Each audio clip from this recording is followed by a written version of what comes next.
64 years ago, a man named Edward Lorenz said that the flap of a wing of a butterfly had the power to start a tornado.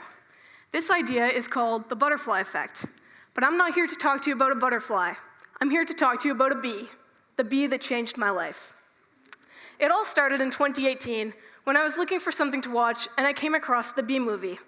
I decided to give it a go, and it was the greatest movie I'd ever seen. It was funny, creative, smart, and had an incredible message. The Bee Movie follows the story of Barry B. Benson, who lives in a hive with his parents and his best friend, Adam. Now, Adam and Barry have been friends for a long time, and throughout all the ups and downs that Barry goes through in the movie, Adam stays with him through it all. The relationship that Adam and Barry share reminds me a lot of the relationship that I have with some of my friends that I wouldn't have today if it weren't for the Bee Movie. After I saw the Bee Movie for the first time, I wanted to show my friends, but seeing as we were high schoolers and it is a kids' movie, they weren't super inclined to watch it.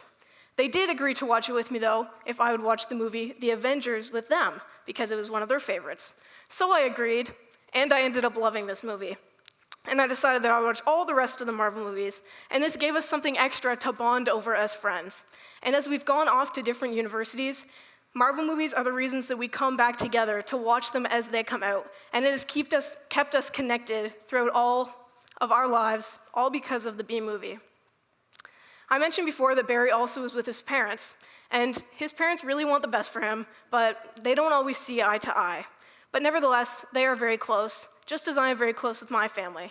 But I don't know if I would be as close with my family today as I am if it weren't for the Bee Movie.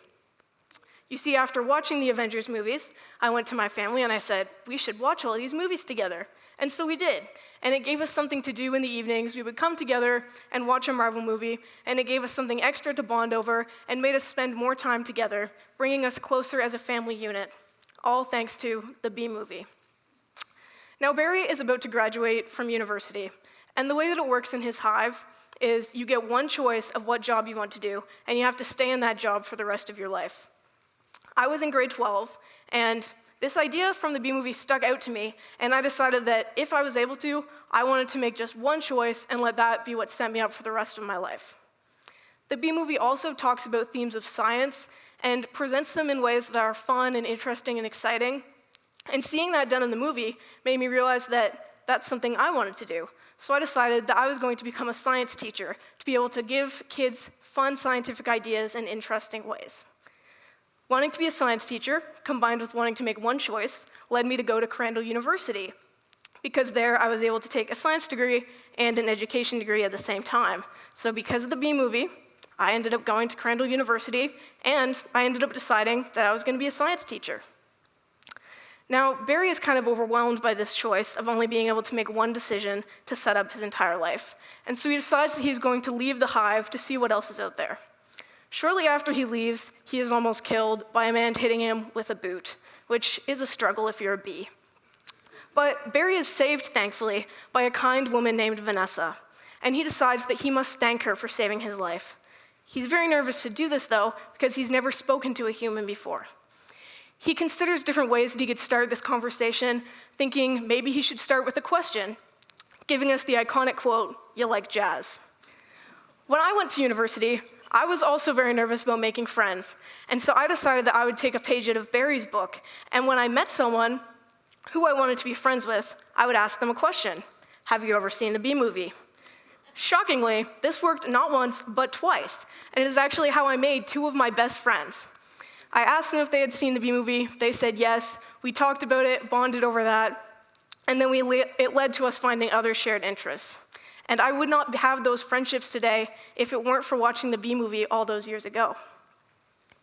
Now, after Barry and Vanessa become friends, they spend time talking, and Barry comes to find out that humans have been stealing honey from the bees, and Barry is outraged at this. And he comes up with a plan to sue the human race. Barry is successful in this endeavor, and he does sue the human race, and the humans have to give back all of the honey that they have stolen to the bees. Because of this, though, the bees don't have to go out and make as much honey, so they're not pollinating the flowers and the plants, and they all start to die. A negative effect that all stemmed from Barry deciding to leave his hive one day. Now, when I came to university, one of the first assignments that I had was a take-home chemistry lab. And I decided that while doing this take-home lab, I was going to put the B-movie on and watch it in the background. This led to me being very distracted as I did the lab, and as you can imagine, I did not do very well on it. Getting a negative, poor mark on one of my first assignments really shook my confidence, and it made me question if I was cut out to be here at university.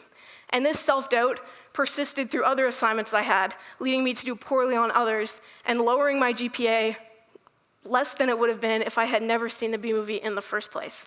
A negative effect stemming from that small act of choosing to watch the B-movie. Barry sees the error of his ways, and he comes up with a plan to go and get flowers, put them on a plane, and bring them back to New York where he lives to use those flowers to repollinate the area. Barry gets the flowers on the plane, but then unfortunately there's some bad weather, and the pilot makes an announcement that the flight is going to not make it there in time. Barry decides that he must do something about this, so he makes the small decision to go to the front of the plane and talk to the pilot and convince them to move it along. Through Barry talking to the pilot gets scared, and some unfortunate events take place, and both of the pilots end up unconscious, and the plane starts to crash.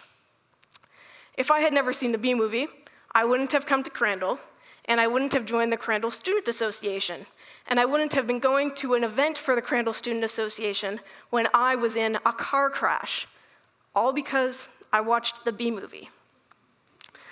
Barry manages to stop the plane from crashing, and they get the flowers to New York, and they repollinate the area, and he ends up deciding that he will become a part-time pollen collector, part-time lawyer.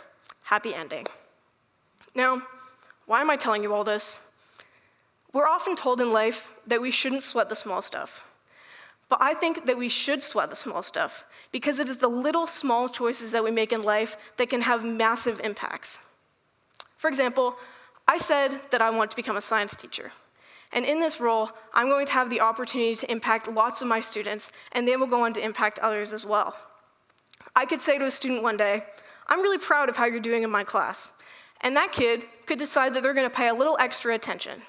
They might discover a love of science and go on to pursue that as a career. That kid might go on to cure a disease, and that cure could save the lives of hundreds of people, all stemming from the fact that I told them I was proud of them. You have this power in your lives as well. You may wake up tomorrow and decide, "I'm going to wear a yellow shirt."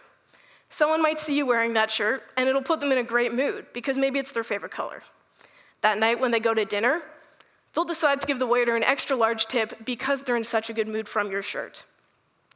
That waiter might now be able to afford music lessons for their kid that they wouldn't have been able to otherwise.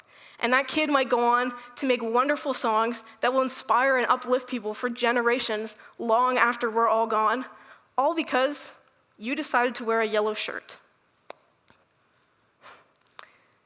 This can also be scary. You might think, if the small choices that I make can also have large negative impacts too. And you're not wrong.